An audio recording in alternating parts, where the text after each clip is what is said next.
Dial. Are you tired of CEOs telling you what to think, who to hate, and who to vote for? Well, welcome to the Rick Smith Show. We don't take orders from some boardroom, and we don't do focus groups or talking points. We don't work for them, and we never will. I'm Rick Smith, and I work for you. Join us daily at thericksmithshow.com and download the podcast and never miss a minute. It's time for the Rick Smith Show. Now, here is the voice of the working class, Rick Smith.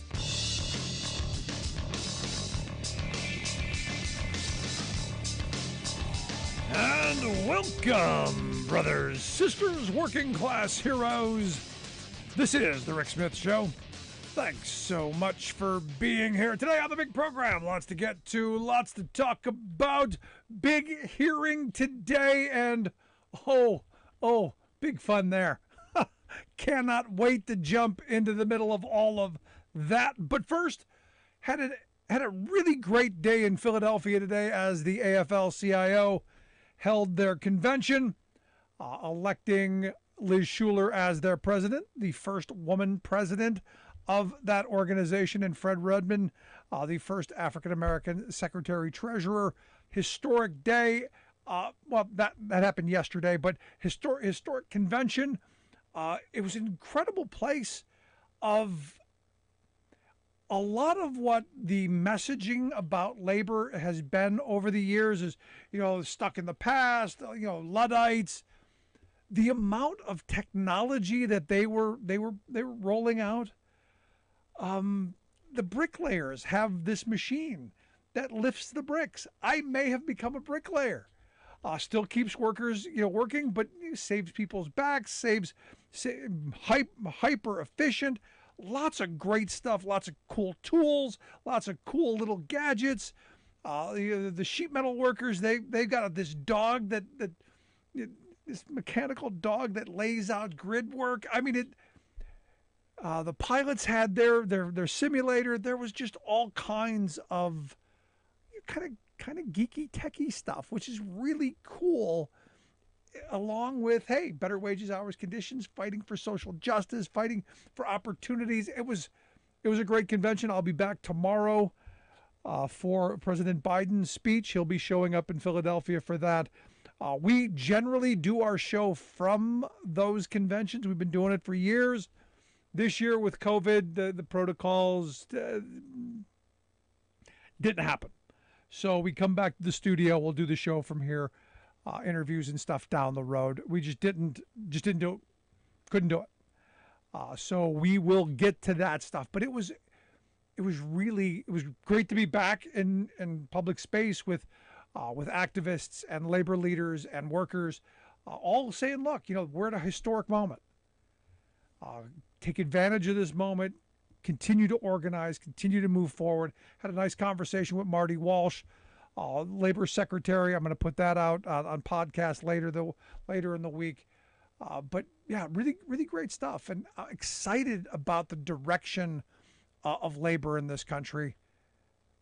And hopefully, Liz Shuler will lead into the future and do great things. But ultimately, it comes down to us. It comes down to you and me. It comes down to working people saying, you know what? We want better wages, hours, conditions for everyone. Equality across the board. Doesn't matter who you are, what position you find yourself where. Doesn't matter. You do a job, you get paid for it. And that's a conversation I had today with someone of the transgender community. Doesn't matter. Everyone is equal. Do your job. Everyone's equal. Life, liberty, pursuit of happiness. It's always been my view. There's opportunity here. And as soon as we can heal those divides, as soon as we can put down our divisions, as soon as we can get past all of the anger and the hatred and all the things that have been tearing us apart, maybe the sooner we can just get moving forward. And I think one of those main arguments, one of those things that really tear us apart, I think today the hearings, MAGA world, were you watching? And were you angry honestly, if you bought the hat, if you got the MAGA hat, you bought the Trump flag, if you got the T-shirt, if you're getting 100 emails a day, hey, help us stop the steal. If you took the bus trip to D.C., you took money out of your own pocket to fly across the country to get to D.C. because they told you, man, they're stealing it from you. They're stealing. Are you angry by what you're hearing? Are you ready to start burning the MAGA hats and flags? Are you ready to start going, they lied to us? I mean, Representative Zoe Lofgren was, look, Trump used these false election claims, the false fraud claims, to raise hundreds of millions, not thousands, hundreds of millions of dollars off of people he told, I need your money to fight these legal battles. And he never used it for any of it. As she said, the big lie was also a big ripoff. $250 million. A quarter of $1 billion. Now here would be an opportunity for a cheap jab, almost going to make him a billionaire. They paid Kimberly Guilfoyle $60,000 for a 2.5-minute screech. And the first question that came to my mind is, how much did she have to kick back to Trump? Did she get to keep 10 and have to kick 50 back? How did this scheme work? How did this big ripoff work? How much of it ended up in his pocket? I mean, wow. And look, here's the thing. I've been saying from the beginning that this is what this has always been. There was no way that they were going to overturn the election. There's no way that all of the fraud and all of the things that they were claiming were actually happening. And why? Understand why I was saying this. Not because I'm hyper partisan. You could argue, yeah, I am. But because none of them took this into the court of law. Rudy, nothing. Sidney Powell, nothing. Lynn Wood, nothing. None of the Trump legal brain trust went into that room where the people with the robe on, with the gavel, where they bring the book out that everyone on the right claims to love but never reads, where they make you put your hand on it and swear to tell the truth, the whole truth, nothing but the truth, to help you God. None of them took those fantasies into that room.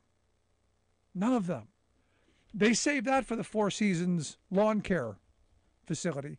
They saved that for the hotel in Gettysburg. They saved that for the F channel. They saved that for every email they sent, the hundreds a day that I get from every right-wing group, and save the this and stop the that, and oh my God, they're taking that.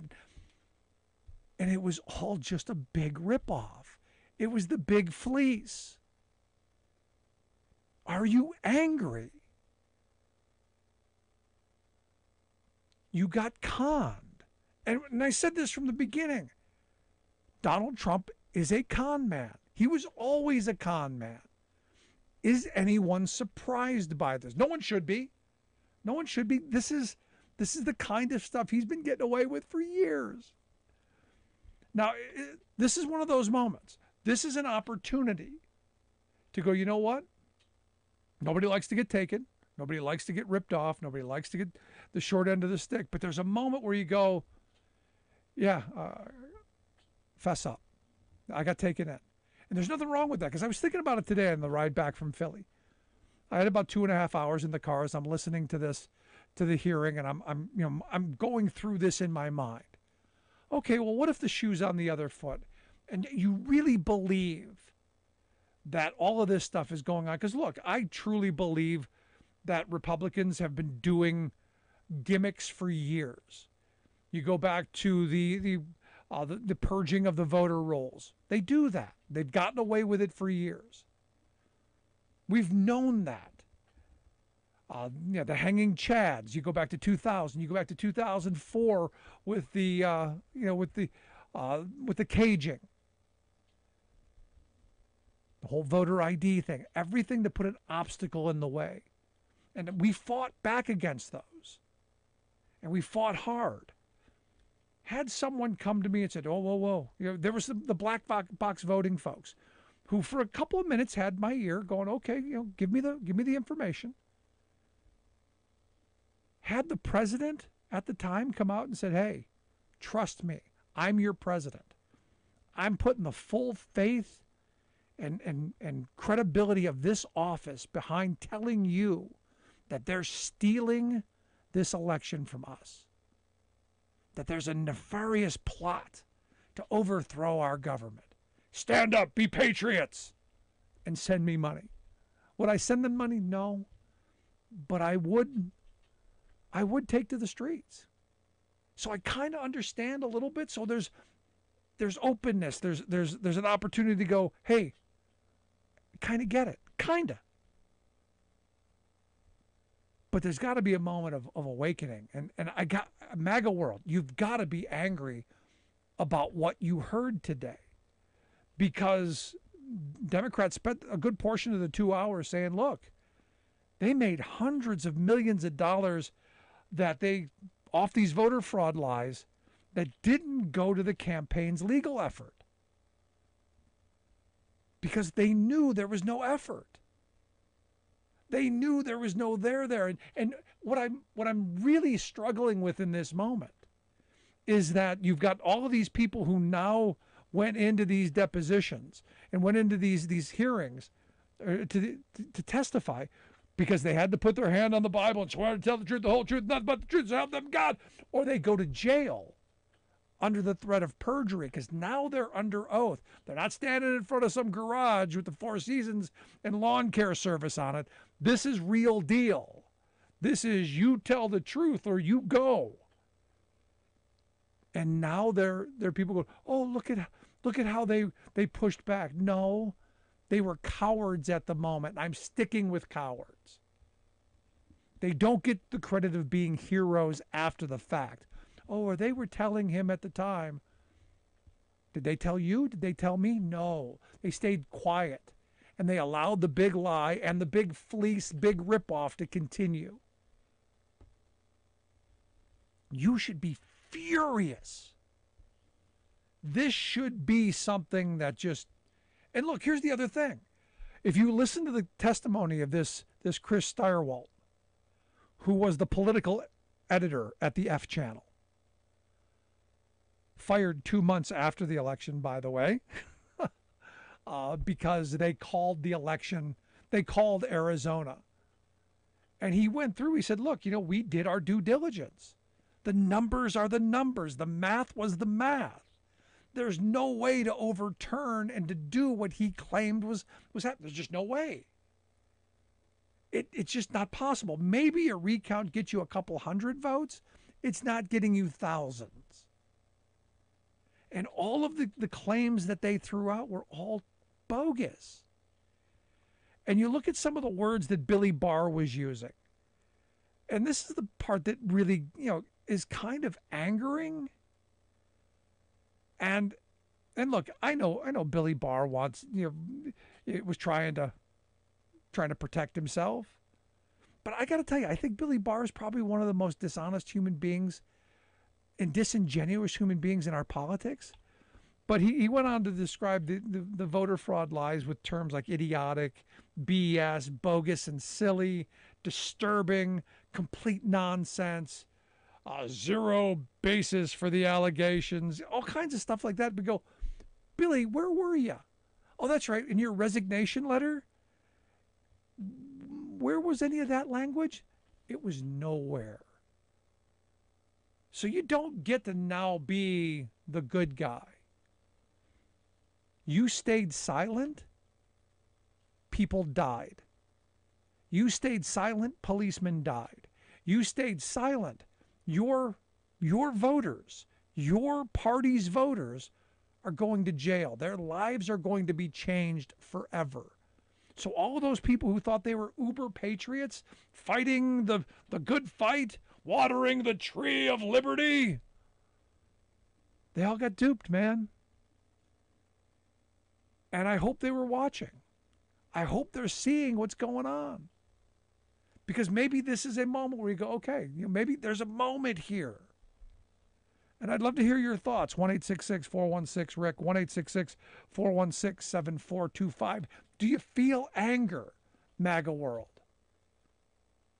Or is this a moment where you go, well, no, Trump was, DeSantis is now the good guy, or Benito Mastriano, or whoever's next in the line of fascist kind of authoritarian leader who hates the same kind of people or wants the same kind of divisive future?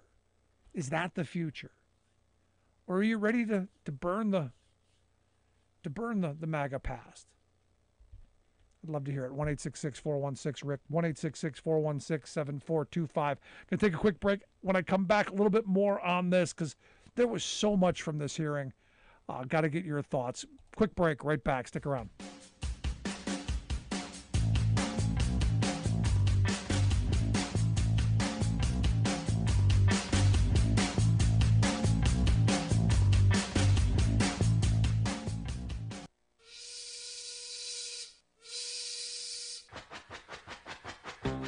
If you're a fan of the show, you've heard our Labor History in 2 segments, and you can hear them on the radio pretty much anywhere in the U.S. Labor history has never been more important than it is right now. So here's what we'd like you to do. Tell a teacher. Tell a teacher that labor history is important and that they can get digestible 2-minute lessons that are absolutely free. Free to download, free to use, free to share. Tell a teacher to go to thericksmithshow.com/history and help us put labor back where it belongs, in the classroom. You know, generations of American workers fought, bled, and died to build the American way of life. It's our job to keep their stories alive. Go tell a teacher that we're here to help them do just that. Find us at thericksmithshow.com/history today.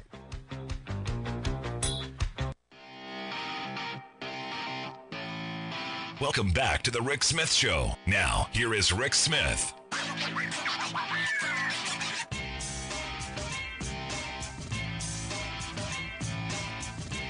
Welcome back to the Rick Smith Show. Check out our website, thericksmithshow.com. Questions, comments, something on your mind, you can email me, Rick, at thericksmithshow.com. Let's go to Ben on line 1. Ben, what's on your mind? Hey, Rick, I was just calling to agree with you. I'm sorry, there's a little echo in the phone here, but everything that you're saying is absolutely correct. I mean, it seems like so many people are giving these people a pass. We wouldn't be where we are right now had they done the right thing in the beginning. Yep. So I agree with you. We should be absolutely furious and not giving these people a pass. They all need to be taken to task. No, and the people who are the ones who are going to be suffering the consequences for this, the people who were there at the insurrection, the people who are going to be going to jail, they should be the ones who are the most angry here, and the ones who are working to cooperate to make sure this kind of stuff never gets to happen again. Absolutely, but unfortunately, and I've heard a couple of people say this earlier today, unfortunately, there's some of these people that you're never going to be able to get through to. No matter what they see, no matter what they hear, they're going to continue to believe the big lie. They're going to continue to support Trump. They're going to continue to do those things. I've lost a lot of friends over this stuff. And again, all of this stuff, at least most of it, could have been alleviated had these people just done the right thing. But because they're standing up in this moment, because they may be prosecuted, you know, we should be absolutely incensed. I just hope that it gives us the motivation to get out there in droves to vote these people out. No, I'm with you, and this is the election that has to happen. And I'm hoping people are paying attention. I don't like the fact that this was in the morning today. I would have liked this to have been prime time, but I'm hoping people are paying attention, Ben. Well, you know, I got to say this one last thing. You know, a lot of us, I don't know what it is about the education system in America, but, you know, a lot of us don't understand that this is the important election. You know, it's not necessarily the presidential election. That's an important one as well. But this is the one that sets the foundation for a lot of this stuff to happen. We need to get out there and vote this November or early election, you know, if you can do that. But we need to understand that this is the election that is in many ways the most important. Amen. Because so many of us think it's not important and whatever. Anyways, yes, I agree with you totally. Appreciate it, Ben. Thanks so much. Thanks for the call, buddy. Absolutely. I agree with Ben 100%. Let's quick get Alice on the line. Alice, how are we doing today? We're doing. I sent you that article. Yep. About Liz Cheney.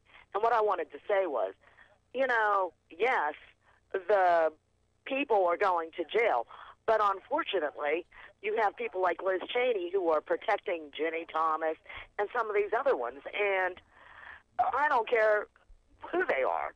They need to pay for what they did too. 100% there. That's why I keep bringing her name up. Ginny Thomas is one of those people who she has been under the radar for a very long time. And now she's really stepped in it, because she had direct access to Trump,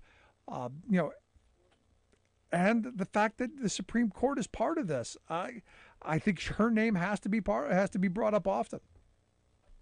I totally agree with you, and I just think that yes, I can see putting the focus on Trump and his cohorts, but she's one of them too.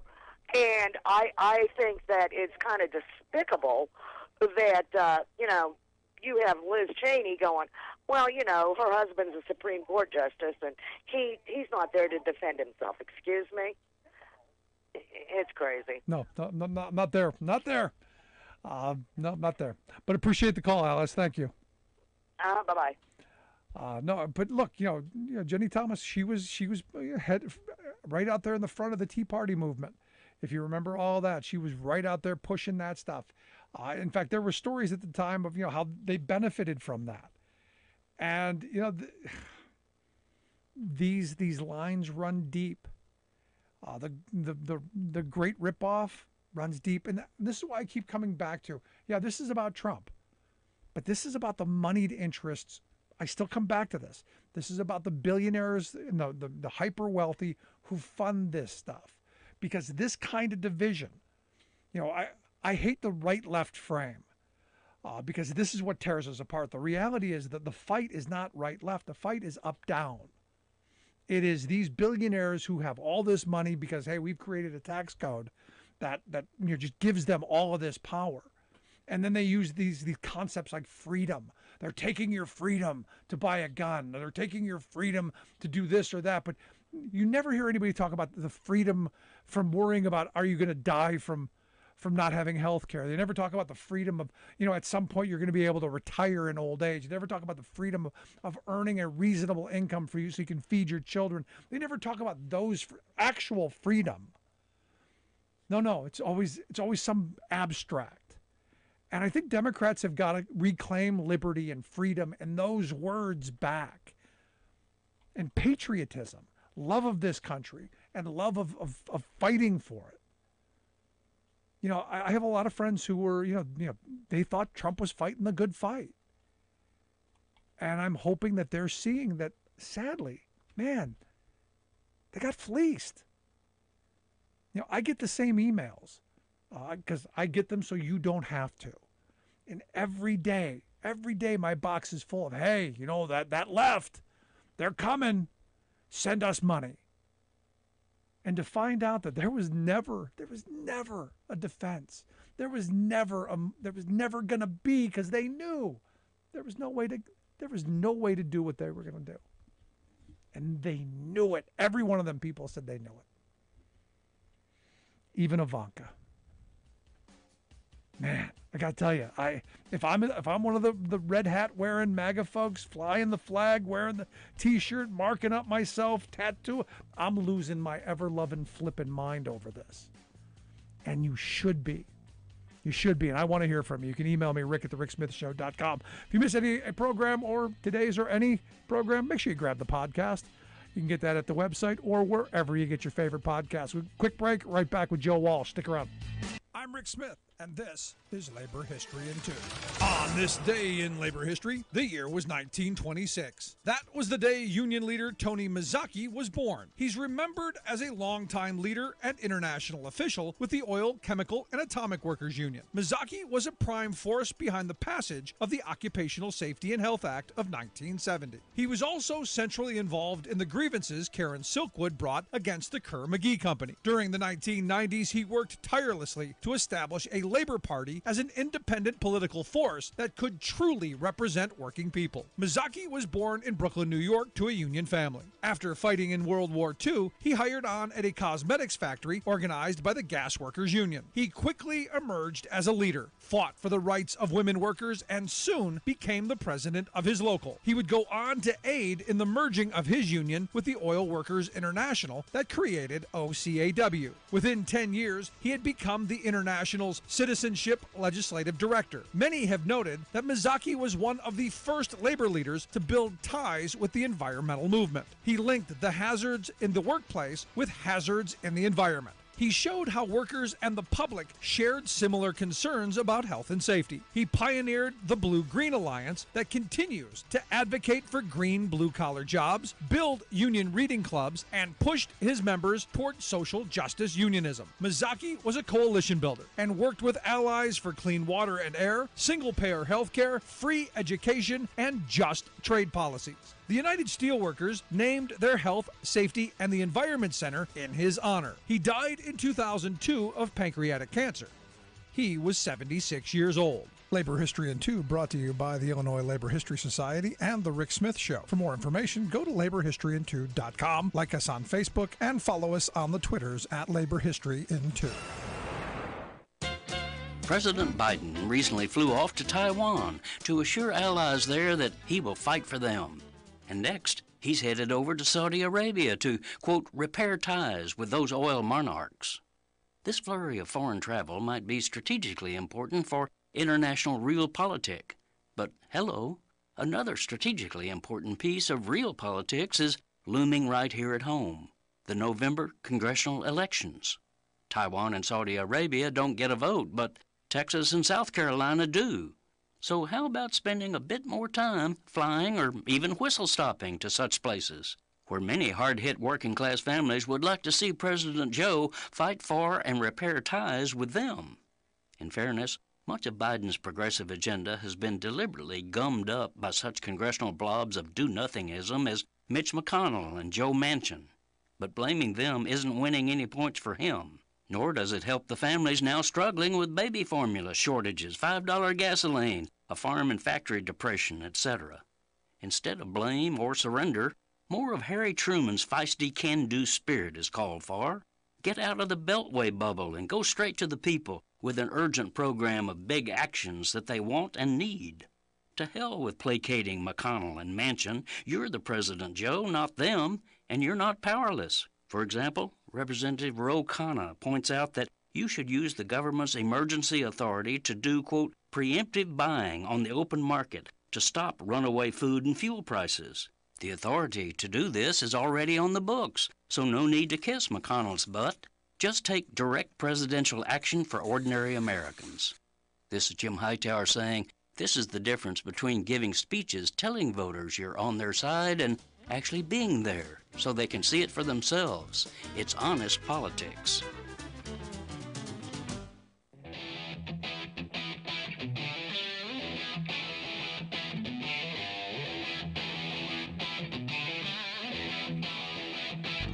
Welcome back to the Rick Smith Show. Now, here is Rick Smith.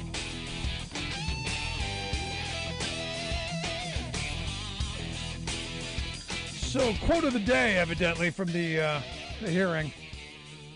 Former White House lawyer Eric Hirschman videotaped testimony. Quote, "Are you out of your effing mind? I only want to hear two words coming out of your mouth from now on, orderly transition." This is evidently what this Hirschman told Trump lawyer John Eastman on the day after January 6th.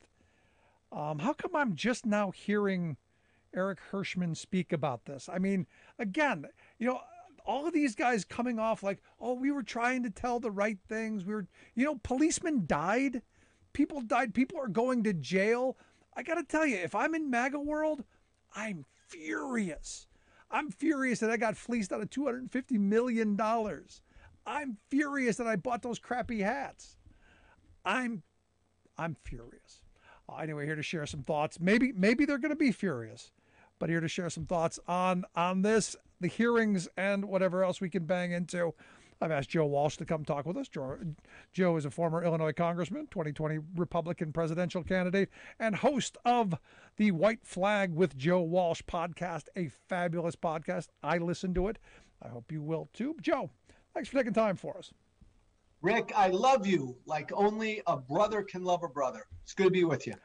So MAGA world, look, if I'm part of MAGA world and I find that I've been lied to, I've been cheated, I've been fleeced, because I get the emails, I see what MAGA gets.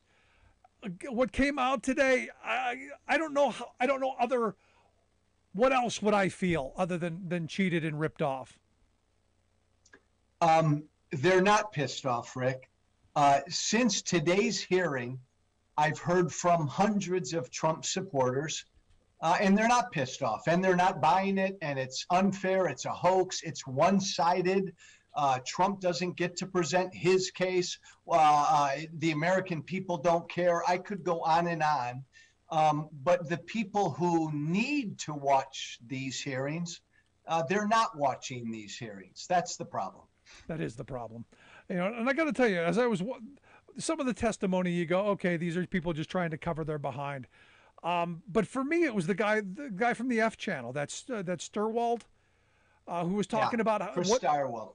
Yeah, Stirewalt. What they went into to deciding on how they were going to call Arizona, and there was some thought that went into it, and they made a decision that they thought was based on competition and business decision. And I'm going, that had to be a tough call for them, because they were in the bag from the beginning. As a channel, it seemed to me. So for him to go, there was no way that they were going to win. Our polling showed that we had all this information, and this is what it was. That to me, that was kind of the piece that goes, they were lying to the people that were even their audience. Yeah, Rick, after these first two hearings, there aren't a lot of takeaways, but they're what we know. And it's clear after two hearings that everybody around Trump knew he was an idiot. They knew he was lying, and yet they all kept their mouths shut. Even the guy today, the campaign manager, Stepien, like positioning himself like he's some sort of normal guy. Look, he was part of the raising the $250 million. He didn't say anything in real time. Bill Barr, screw Bill Barr. Yes. Thank you. Screw Bill Barr. The most disingenuous, dishonest person that I've ever seen. What the heck was that? And again, Rick, this is what I, as a former Republican, put up with. Right now, if you're a Republican and you come out and you criticize Trump for January 6th, or you say that he shouldn't run for president, but then you say in the same breath that if he's the nominee in 24, you're going to vote for him, that's not courageous. You haven't done anything. You haven't taken a step. Bill Barr has said repeatedly that if Trump is the nominee in 24, he will vote for him. So screw that. Yeah. No, I mean, it's... So obviously you watched the whole hearing today. Anything in there for you today? Anything in there you didn't know? Anything of surprise? Because look, I watched the first one. I listened to the second one, and it's for me it's confirmation bias. Most of this stuff I've talked about today. I said, look, they never took these claims into the rooms with the people with the robes where you put the hand on the book and swear to tell the whole truth and nothing but the truth. They never did that. So I always knew it was BS. But anything in there, these for you that's kind of like a shock? Oh my God, I didn't know. No, and that's why, Rick, I don't think these hearings are going to do much. I mean, I look at it like this: if the country was not sufficiently pissed off about an actual insurrection, well, then why would hearings about the insurrection get them pissed off. We know the story. And so this committee now is telling us the story that anybody who's been paying attention has already known. Donald Trump began lying about the 2020 election in June of 2020. He did it with one single focus because he wanted to piss off and rile up his base in case he lost. I was on the radio at the time, Rick. I heard it from his base every single damn day before the election. They were getting more and more pissed off as Trump kept saying, either I win or it will be stolen from me. By election day, Rick, they were ready to go to war. Yeah. It didn't matter what Trump said the morning of January 6th.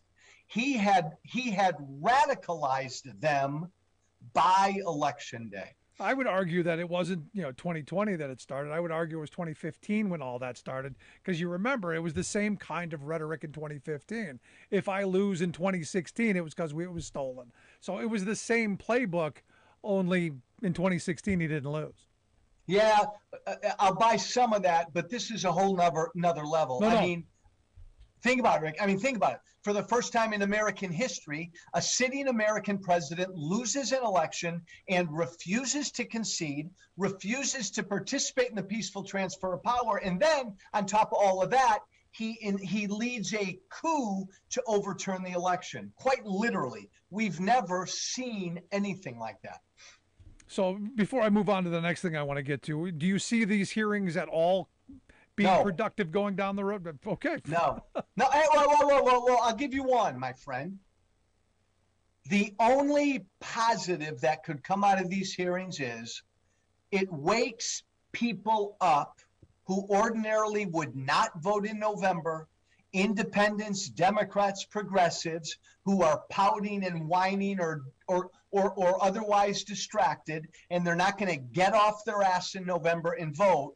Maybe these hearings will piss them off enough that they will go vote.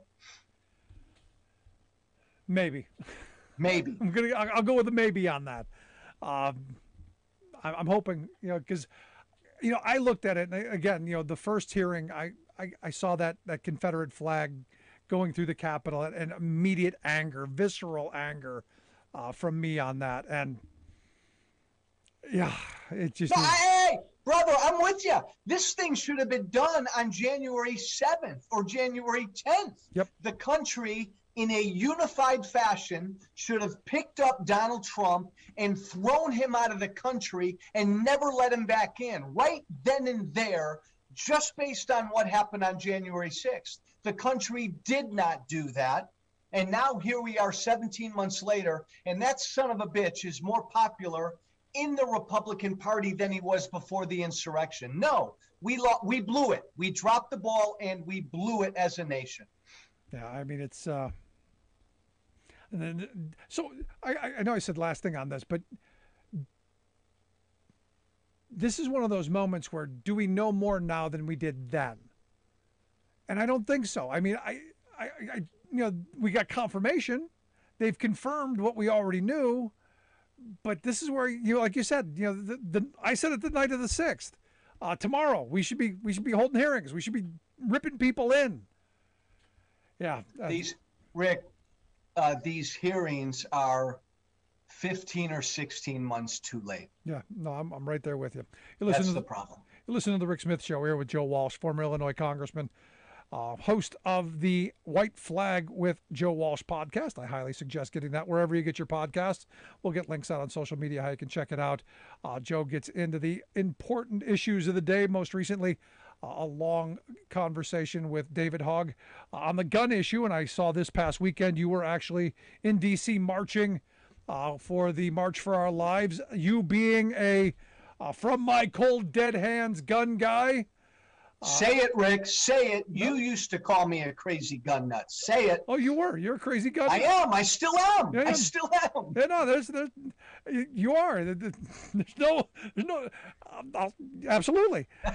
And we will get into this because I'm wondering what your thoughts are on this this most recent compromise. You know what? It's okay. I'm good with it. I am a a huge gun rights advocate. I'm a gun owner. I'm as you said, from my cold dead hands, kind of a gun advocate. We need to do whatever we can to make sure people who shouldn't have guns don't have guns. That's where our focus needs to be. So expand background checks, red flag laws, all of that. This bill, this compromise doesn't do any of that, but it takes a couple interesting first steps, which I think are helpful. I think most of it's toothless. I think it's window dressing, and when the next thing happens, it's going to give Republicans the ability to go, we tried and it didn't work. You didn't stop anything, and I think it's who knows if it even passes the House, because I don't think it's going to do enough. Well, you and I may disagree. I don't think ultimately you can completely stop these shootings or these mass shootings. You do whatever you can to try to stop them. No, what I've been saying is minimize the severity. You're not going to stop bad people from doing bad things, because like my buddy says, well, there are still knives. Yeah, I'd rather take on someone with a knife than someone with an AR-15 with a 100 round clip. Or, Rick, minimize the frequency. And if you pass a bill like this Senate compromise, where an 18, 19, or 20-year-old has to go through a waiting period and there is enhanced background check on his record, that's not nothing. That's something. Yeah. No, I'm not against that. They keep throwing the analogy out to automobiles, and I keep going, yeah, I'm with you. Let's talk about how we register things. Let's talk about how we train people. Let's talk about how we insure things. Let's talk about responsibility. I'm not a gun grabber, but I am a responsibility and accountability kind of person. I think if you have a gun, it's a responsibility thing. When did the Republican Party stop being the responsibility party? They're afraid to give anything. And look, Rick, I used to be more along that line of thinking back when I was in Congress, right? The NRA, Gun Owners of America, they're beating you over the head. Don't give an inch, don't give an inch, don't give an inch. Look, I don't want to limit access for law-abiding Americans to get guns. Not at all. And I do not want to ban any guns from responsible gun owners. But I do think as a responsible gun owner, man, we got to join the debate about doing whatever we can before a gun is bought. Again, Rick, to make sure a guy who shouldn't have a gun doesn't get a gun. But here's the thing, Joe. Yesterday they were a good law-abiding, good guy with a gun, good citizen with a gun. Today, not so much. You're never going to stop that. So on a certain level, don't you have to have the accountability and responsibility that comes with it? And this idea, I keep coming back to I saw this clip of Kyle Rittenhouse, and I bring him up only because he's the lightning rod who decided, hey, I'm going to go to this range and fire off a fully automatic weapon and then say, come get it, Joe. Do you think the founding fathers had that weapon in that kid's hands when they wrote the Second Amendment? Well, Rick, do you think the founding fathers had a podcast or a radio show like this in mind when they wrote the First Amendment, or the internet in mind when they wrote? Come on, man. Of course not. Of course not. Of course not. So you and I can argue about the Second Amendment. Look, I value the Second Amendment every bit as I do the First. And like I know, that 99.9% of all gun owners in this country, no matter what kind of gun they have, they're responsible gun owners who would not do anything bad with that gun. I don't want to penalize them at all. I don't either. I'm a gun owner myself. But the reality is, some people aren't so responsible. And I don't want the guy who gets ticked off at his girlfriend, his wife, his employer, whatever, or the neighbor to be able to go today and go get something and shoot the place up. Then, Rick, and that's why, again, I'm very open to looking at red flag laws where the wife, the neighbor, the uncle, or law enforcement, a guy like that, can raise a red flag, and that guy's gun can be temporarily taken away or permanently taken away. See, so you don't sound that crazy now. Well, no, I want to make sure we do everything we can to keep guns out of these people's hands, but I don't want to ban any gun from anybody else, if that makes sense. That's not where our focus should be. ban AR-15s, man, that's a non-starter and it shouldn't happen anyways. But make sure an 18 or a 19-year-old kid who has no business having an AR, make sure he doesn't get one. That should be our focus. So should we be able to have fully automatic weapons then? No.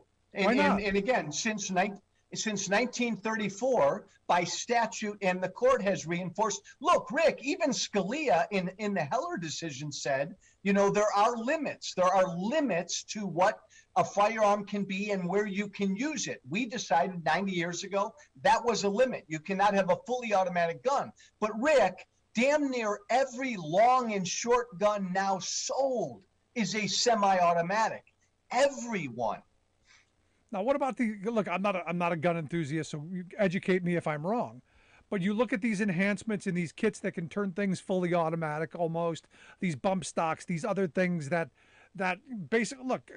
I've listened to some of these, the audio from some of these shootings, and you go, how do you defend yourself? How do you go about trying to stop this with the kind of firepower that's out there? For me, it's about.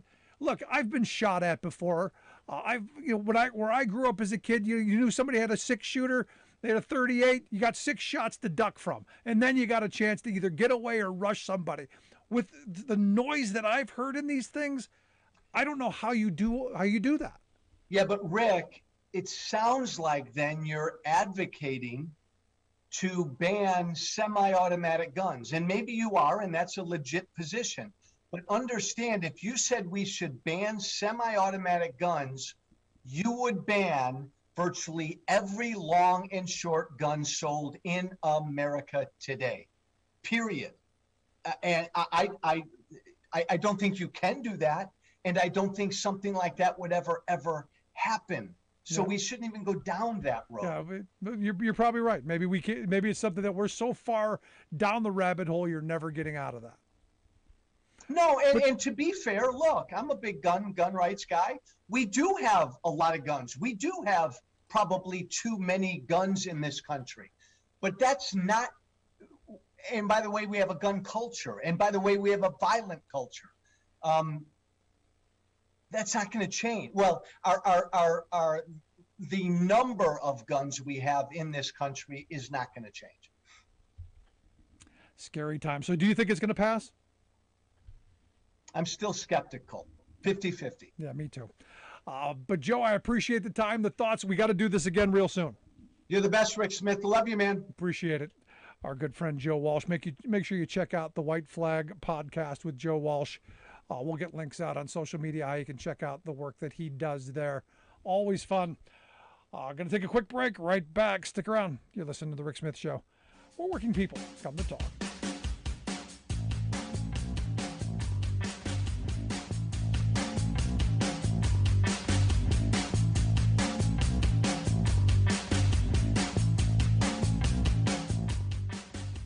Rick Smith here, host of The Rick Smith Show. You know, Father's Day is just around the corner. And if your dad is as hard to find a gift for as my wife and kids claim that I am, here's a little gift-giving wisdom from our friends at Omaha Steaks. Dads want steaks. It's true. We do. Every holiday in my house, it's the same thing. Dad, what do you want for this holiday? And, I always give the same thing. Give me a hug and spend a little time with me. I don't need ties or cologne or any of that stuff. And now, thanks to Omaha Steaks, they ask, Dad, what do you want? Steaks. Give me the Dads Want Steaks package. Just go to omahasteaks.com, type Rick Smith in the search bar, and order the Dads Want Steaks package. And for just $99, this limited time package includes 16 mouth-watering entrees that I love, and I guarantee he'll love too. The smoky, tender, bacon-wrapped filet mignons. The gourmet jumbo franks, their air-chilled, boneless chicken breast, and of course my favorite, the thick, delicious, boneless pork chops. And to finish it off, the sweet finish of it all, the delicious caramel apple tartlets. And as a special gift for my listeners, when you type Rick Smith in the search bar and order the Dads Want Steaks package, you'll also get 8 free Omaha Steaks burgers. These are awesome. You throw them on the grill, cook them to perfection. These burgers are full of bold, beefy flavor, made from 100% Omaha steaks, and now they're bigger than ever, a whopping 6 ounces. So this Father's Day, don't wait. Send Dad more than just a gift. Send him an experience he'll love and can share with you. In fact, don't just order one. Get 2 Dads Want Steaks packages. One for him and one he can share with you. Just go to omahasteaks.com and type Rick Smith in the search bar and get the Dads Want Steaks package. You won't regret it. I guarantee it. You're listening to The Rick Smith Show, where working people come to talk. I'll tell you, I'm actually quite surprised that Joe was willing to look at other things on the gun violence front. Kind of surprised by it. I always viewed him as one of those, no, slippery slope, which means it's possible. It's possible that there will be some. Now, I got the emails today from all of the right-wing groups of, the rhinos and the traitors to the party, because there are 10 Republicans who, did say that they were on board with the compromise deal. And those would be Cornyn, Tillis, Blunt, Burr, Cassidy, Collins, Graham, Portman, Romney, and Pat Toomey. Portman, Toomey, they're going to be in Burr or Tillis are out.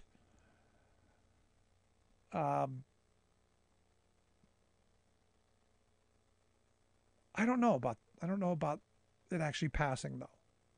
I'm still not 100% sure. And the other part of this is, look, I look at it and I go, there's some things that are interesting, that cracking down on some of these, defining what is a federal licensed dealer, cracking down on people who evade licensing requirements, some things, some language on straw purchasing. Okay, great. Spend some money on investing in children and family mental health services. Does some stuff in closing the boyfriend loophole. That's good. Money for mental health and supportive services. Good. Funding for school safety resources. Okay, because we got to go that route. There's a couple of things, but my concern is always that they make a big deal. Oh my God, we passed comprehensive, gun reform, and everybody goes, oh, we're going to stop gun violence. And then the next time something happens, the message from the NRA and the gun crowd is, see, you passed this huge comprehensive bill that you promised us was going to stop all gun violence. You're not going to stop all of it. Now, look, Joe makes an interesting point. I know a bunch of people who have ARs. You're not getting them all.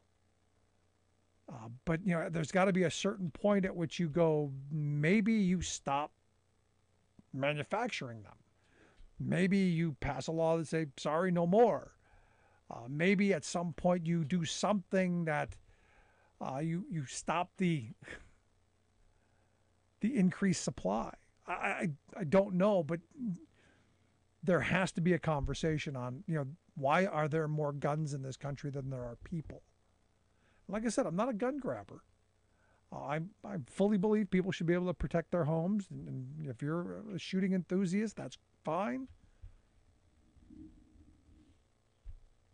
But I don't know that I'm all that thrilled with. I don't know. So many of the people that I know that have guns, that have these fantasies of, and I seem to know a lot of them. The we're going to water the tree of liberty with the blood of tyrants and patriot crowd. That's a dangerous cocktail right there. And they all seem to be interested in voting for Benito Mastriano here in this state. And look, I tell the story often of the first couple of people I met when I moved to the area that I live in. And one of the guys was a Civil War enactor and regaled me with his fantasies of refighting the Civil War, and only this time making it right, which was really one of the creepiest experiences I've ever had in talking with somebody, because he had really thought it through. KCAA Loma Linda, 1050 AM, 106.5 FM.